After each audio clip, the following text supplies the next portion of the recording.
On this Saturday night, a tale of two communities. The land dispute in Ontario. We've never relinquished title to this land, never once. The lobster fight in Nova Scotia. The quicker we could find some solutions or some ways to de-escalate the tensions, the better that would be. The next steps for these growing conflicts. BC votes. Will the mail-in ballots delay the decision? Plus, Donald Trump casts his ballot along with millions of Americans in what could be a record. And the soccer star's plea to help kids in need. Global National with Robin Gill. Good evening and thank you for joining us. The days are winding down to the U.S. presidential election as that country reported its highest ever daily total of COVID-19 cases, setting a new record of 80,000 infections in just 24 hours. Cases are spreading in towns and cities in every region of America, including remote areas that until now had not felt the deadly force of the virus. The pandemic is at the core of this presidential campaign, and with just 10 days to go until Election Day, many fear the worst is still ahead. Jennifer Johnson reports. In crucial swing state Florida, U.S. President Donald Trump took advantage of early voting and cast his ballot. Once again, the president raised questions on the safety of mail-in voting, which millions of Americans have done amid the worsening COVID-19 pandemic. It was a very secure vote, much more secure than when you send in a ballot, I can tell you that. Yet in 2018 and in the 2020 primary, the president cast his ballot by mail. But the Trump campaign feels mail-in voting benefits Democratic presidential candidate Joe Biden, after polls showed roughly half of his supporters would vote that way. Experts tell us we're going to lose nearly another 200,000 lives nationwide in the next several months. All because this president cares more about the stock market than he does you. The president is focused on reopening the country as new cases of COVID-19 increase in 41 states, skyrocketing in parts of the Midwest. 15 states are shattering new records for hospitalizations. Experts say precautions desperately need to be taken. We're not talking about shutting down, but we're talking about doubling down on some of the fundamental public health measures that we need to adhere to: the universal wearing of masks, the physical distancing. Even as the death toll continues to rise, Dr. Fauci says the White House Coronavirus Task Force is no longer meeting daily, just weekly. The Association of American Medical Colleges is calling for a coordinated national testing program. With routine testing, we can find places and find individuals who are infected faster and make sure we isolate them. In Illinois, a death toll approaching 9,500 people brought the state's public health director to tears. These are people who started with us in 2020 and won't be with us at the Thanksgiving table. President Trump keeps telling his supporters the U.S. is rounding the corner and a vaccine could be just weeks away. But public health experts dispute that, while issuing dire warnings the worst of the pandemic is still to come. Jennifer Johnson, Global News, Washington. The pandemic is top of mind for many American voters right now. Several states have expanded mail-in or advance voting for safety reasons, and Americans are embracing the changes. More than 56 million have already cast a ballot, and that number is still climbing. Our Mike Armstrong is in Pennsylvania tonight with a look at what's driving people to the polls. All the Jeeps are voting right now. That's right. There is probably no better way to gauge the interest and passion around this election than this. A drive-through ballot drop-off for early voting in York County, Pennsylvania, and a line that never stops. Thank you. The idea here, county officials say, is to make the process as simple as possible. Watch me put it in the box. Okay, Rob. Thank you. All set. Thank you. The goal is, in this very busy day we live during a pandemic, the more opportunities people have to vote, the better. The state, for the first time, has no excuse early voting. You don't need a reason to cast a ballot before Election Day. In fact, they've sort of made it so easy here, there's almost no excuse not to vote. The Heilmans dropped their ballots off on foot, literally in seconds. The applications were sent out, and when they came, we requested them, and when they came, there was concern about the COVID, and so it was. I felt at the time it was a safer option. Yeah, no, this was painless. Yeah. Now, it was a different situation in New York Saturday. This was its first day for early voting. There were long lines, sometimes meaning waits of more than 2 hours, something people were willing to put up with to have their vote counted. I mean, for me personally, I think this is probably the most important election of my life anyway. This is the first time New York has ever had early voting. Another example of how American officials have tried to make the process easier and safer, and it seems to be working. The U.S. matched its all-time record for early voting days ago, and the numbers are still climbing. There are estimates 85 million ballots could be cast early, and then 70 million more on Election Day. That would mean voter turnout not seen in 6 decades.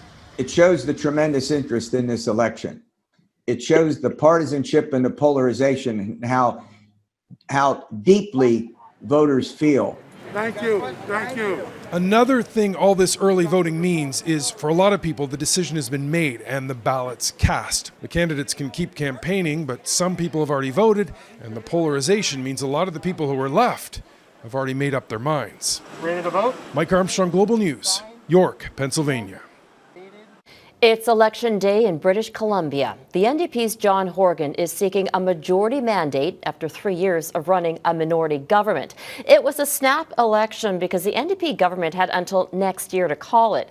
More than 1 million people cast their votes in advance, including nearly 400,000 mail-in votes that had already been returned as of yesterday. Global BC's Keith Baldrey joins us now to break down what's at stake. So Keith, how did the campaign go during a pandemic? Very interesting. Of course, it really wasn't even a campaign in a traditional sense. No rallies, no events, no headquarters. Few candidates actually had offices. Everything was done by telephone. The leaders' tours basically consisted of leaders showing up in front of pool television cameras, surrounded by maybe a handful of people, other candidates all wearing masks, and basically 1, maybe 2 events a day. So it really was a non-campaign, Robin. And again, it sort of sets the tone, I think, for future elections in this pandemic. Did John Horgan's gamble, though, pay off? Right now, it appears that it will be when all the votes are counted. A number of polls, including those done for Global from Ipsos, suggests the NDP has had a double-digit lead over the Liberals, the nearest party in contention, since the pandemic began. Public opinion hasn't shifted. This very much may turn out to be a referendum on how the government is handling governing through a pandemic and basically looking out for people. And right now, I think it's a positive thumbs up for John Horgan and the job he's been doing. He's been flying high in the polls on a personal level, far more than the other alternatives, notably BC Liberal leader Andrew Wilkinson, who has not had a good campaign and really has not resonated well with the voters. But the wrinkle in all of this is the mail-in ballots. Yes, indeed. Only 6,000 people, a little more than 6,000 people voted by mail in the last election. Now we're probably going to get in excess of 500,000 people voting by mail. That's extraordinary, and it's going to have an impact on how we call the election tonight, because under BC's election law, those potential 500,000 plus ballots cannot be counted for 2 weeks. In close ridings, say less than 1,000, 1,500 votes dividing 2 parties, can we really call a riding if there are 6, 7, in some cases 12 to 18,000 votes lying in envelopes that can't be counted for 2 weeks? Worst case scenario, we don't know the outcome of this election until mid-November. Hopefully we can call it tonight, but there is that scenario that could play out where we remain in sort of suspended animation for a couple of weeks before those mail-ins are counted. Could be an interesting campaign and an interesting election night. Thanks very much, Keith. People living in Saskatchewan are also heading to the polls. It's the final day of advance voting ahead of Monday's provincial election. Saskatchewan has already set a new record for the most advance votes, with more than 150,000 ballots cast in just 4 days. Election Saskatchewan says that's more than in the past 10 general elections. The province is also seeing a record number of vote-by-mail registrations. Canada's top doctor is warning the number of COVID-19 hospitalizations and deaths could rise in the coming weeks because of a spike in cases. Dr. Theresa Tam's comments come the same day Ontario is reporting a new single-day high of 978 confirmed cases. In Quebec, just over 1,000 people tested positive for the virus in the last 24 hours. And Manitoba recorded 153 new cases today. More than half are in the Winnipeg region. A massive COVID-19 screening campaign is underway this weekend at a Quebec meatpacking plant. The Olimel slaughterhouse, about an hour south of Quebec City, is dealing with an outbreak. More than 80 employees have contracted COVID-19. One died a day after testing positive for the virus. Hundreds of workers are expected to be tested this weekend. Meat processing plants have had some of the worst outbreaks during this pandemic.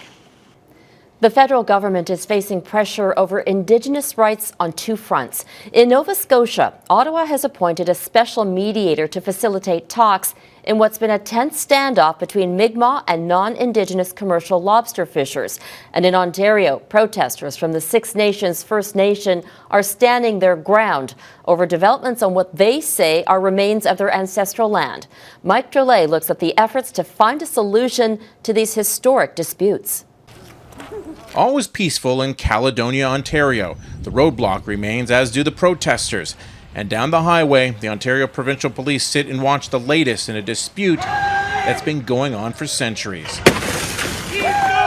This was video posted Thursday, when a confrontation with police led to tasers, rubber bullets, and more distrust within an already fragile community. Where's all the proof for the land claims? Where's all the paperwork? I want to see proof. At issue is another development the Six Nations protesters say is being built on land granted to them in 1784, as thanks for their ancestors allying with the British during the American Revolution. Only 5% of those lands remain in Six Nations hands. We're not asking the federal government for the deed. We're certainly not asking Ontario, and we're certainly not asking Haldimand County for the deed to this land. We have it. We've never relinquished title to this land, never once. Another centuries-old treaty is at the heart of a dispute over lobster in Nova Scotia. At issue is a 21-year-old Supreme Court interpretation of a treaty drafted in 1761 that commercial fishers read one way and Indigenous fishers another. The disagreement has led to the equipment being used by Indigenous fishers being vandalized and destroyed. The situation is so toxic, a federal mediator has been appointed. The quicker we could find some solutions or some ways to de-escalate the tensions, the better that would be. To find a full final solution, that might take more time, and we'll have to involve more people. Alistair Surrett has his work cut out for him. He has to navigate through decades of animosity, similar to what the federal government will have to do when it finally resumes a dialogue in Caledonia. Put your gun down and go away! Surrett says he plans on listening. A lot. Mike Drolet, Global News, Toronto. Coming up, how the American election will affect Canada's relationship with Washington.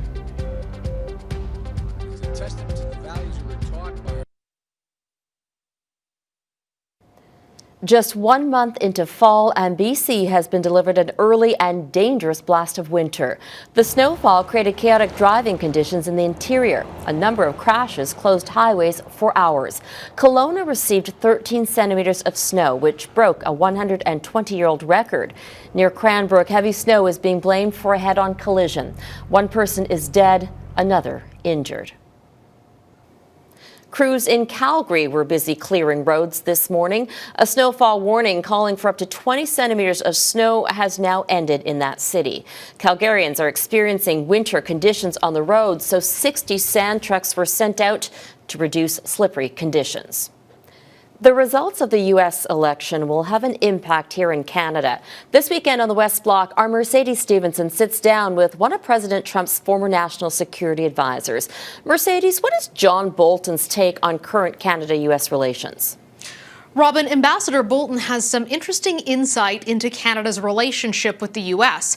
I asked him what President Trump thinks of Prime Minister Justin Trudeau. Here's what he had to say. I don't think they have the smoothest of relationships, but I think it goes up and goes down. I think Trump's main interest throughout his presidency in Canada was getting the NAFTA trade agreement revised. That was successfully done. Not everybody's terribly happy with the outcome, but at least the thrust of NAFTA continues. On national security, Ambassador Bolton says China is the biggest existential threat to Western democracies like Canada. We'll have more of that on the show, as well as an exclusive one-on-one interview with Seniors Minister Deb Schulte. I had many questions on the federal government's supports for seniors, particularly during the COVID-19 pandemic. Are you concerned about seniors' mental health? Absolutely. I mean, the second wave, you just think your heart breaks for these folks who are in long-term care homes. It's emotional for me too. I can see it in your eyes. Well, who I'll have tell dementia. I'll tell you why. Because I had my mother-in-law in a long-term care facility and she passed away in June. So I am totally aware of the challenges that families have had across Canada. I've got my father-in-law in a seniors residence and the challenges that he has with us not being able to see him and the mental health, the strain of him losing his wife, not being able to see her as she deteriorated because we weren't able to be with her. So it is very emotional. I'm emotional too because I've lived it, and I hear the stories, and I'm on the phone, and I got the emails, and I'm with people every day that are struggling with this issue. And Robin, we did not forget about that confidence motion we saw in the House that almost triggered an election. Political strategists of all stripes join us to unpack exactly how Canada avoided a snap election. All that and more is coming up on this week's The West Block. Robin? All right, Mercedes Stevenson in Ottawa. A sad end to the search for a missing New Brunswick man who was a well-known writer in the province's arts community. Police in Fredericton confirmed the body of Richard Vaughan has been located 10 days after he was reported missing. He was last seen near his home on Thanksgiving. He was an author, a playwright, and poet under the name R.M. Vaughan, and he served as the writer-in-residence at the University of New Brunswick. Friends and colleagues have also described him as a mentor in the LGBTQ2 community. Vaughan's death is not being treated as suspicious. He was 55. Still ahead, the protests over a ban on abortion in a country that already has strict laws.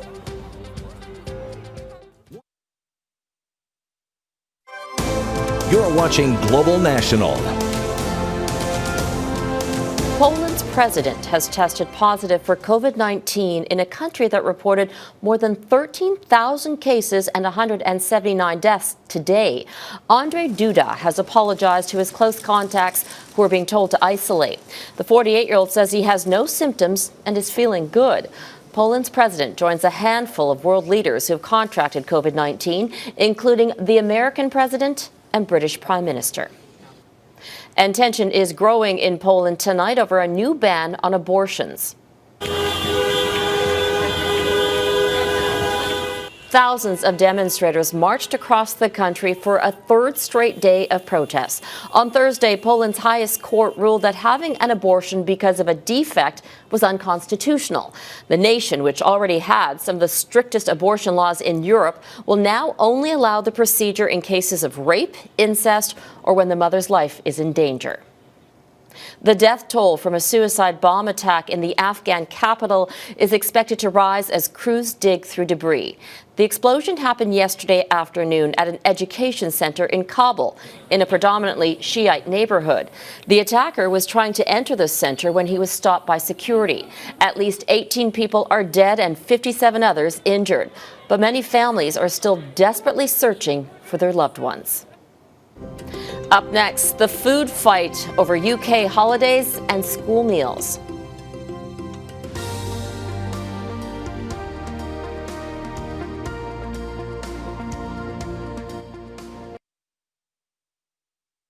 Hunger is a growing issue when school breaks for holiday in the UK. Students miss out on free meals provided during school, and families facing food insecurity rely on these programs to feed their kids. But the government blocked one British athlete's attempt to extend the program over school holidays. As Crystal Gomansing reports, that has sparked outrage and compassion. It's nothing fancy, just a sandwich. But it could be enough to stop a little stomach from rumbling. I've been watching the news and watching these stories, and it's been really sad. So I just thought, right, I'm going to spend some money and feed some children. It's as simple as that. Ali Waterworth runs a children's charity and cafe. Like many, she was shocked when Boris Johnson's government voted down a Labour Party motion to extend the school meals program and offer families vouchers over the half-term break. The government, after all, had seen the value in extending it over the summer months, saying families were battling added pressures with the pandemic. It leaves me speechless, if I'm honest. Boris has got other things on his mind at the minute and he's not doing as he should by the kids, in my opinion. Soccer star and poverty advocate Marcus Rashford championed that summertime meal program extension. He grew up in Manchester and remembers being hungry as a boy, despite having a hard-working, loving mom. In rejecting this latest extension, some Tory MPs said it would create a dependency on the state and that the primary responsibility for child welfare rests with parents. I know for sure that a lot of them speak in the way that they're speaking. It's so insensitive about the issue, and they've definitely not been through it themselves. Rashford and his mom spent some time at a food share food distribution center, all the while keeping up with his online plea to feed hungry children, which led to this. The young man's Twitter page now reads like a giant takeout menu. It is filled with generous offers from little shop owners to local town councils, all pledging to not let any child go hungry. And then there are dozens of tweets reacting to the outpouring of kindness. The mayor of London shared this post. If you need a reminding that our country is far better and more generous than this government, have a look at Marcus Rashford's Twitter feed this morning. As donations and accolades pour in, Rashford watched his mom, who once needed help feeding her children, honored by having a food share warehouse named after her. A moment to savor, but not rest. Rashford pledges to keep fighting and giving a voice to those who are struggling.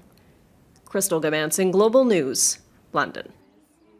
And that is Global National for this Saturday. I'm Robin Gill. Tonight, your Canada is the early snowfall in Prince George, BC. We'd love to see your corner of this country, so please send your photos to viewers@globalnational.com. Thank you for watching, and I'll see you back here tomorrow. Have a great night.